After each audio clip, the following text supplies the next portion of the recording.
Hey folks, I hope everybody had a great weekend. Let's start talking about some numbers here. So this past week was a fairly average week. We had 167 new pendings, just a little bit over 38 million in volume, and 90 new listings. So, pretty average week all the way around.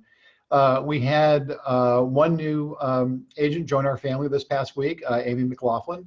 And Amy joined our Londonderry, New Hampshire office, and she came over from Keller Williams. So welcome, Amy. Look forward to seeing you.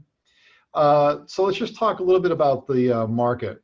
I was in the Hampton, New Hampshire office this past week and talking to Tracy and Karen just about what's going on in the market and all that. And I think most of the markets now are presenting themselves more or less the same way. So, I would look at this period of time as the market's kind of reloading with inventory and better priced inventory. So, we're seeing more price reductions. We're seeing a lot more inventory hit the market.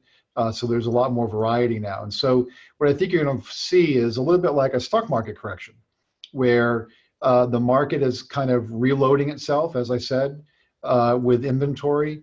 And inventory that's slightly less aggressively priced is maybe what we saw this past spring and early summer.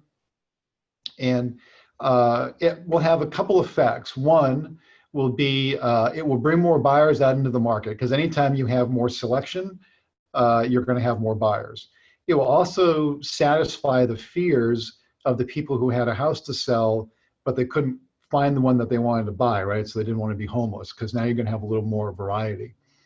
I think the other factor will be that buyers who might have been a little reluctant to get into multiple offer scenarios will find that there's a little more variety and probably less likely, although not completely likely, but less likely maybe in some markets for multiple offers. So, all in all, I think a really good environment that we've got. I think interest rates edging up like we talked about last week.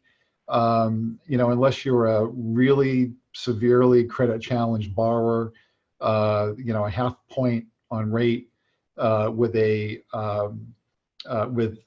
increasing employment, increasing wages, will probably really not present much of a challenge, again, unless there's some extenuating circumstances. So all in all, we should have a really good fall market. So look forward to seeing everybody around campus. Take care. Have a great week.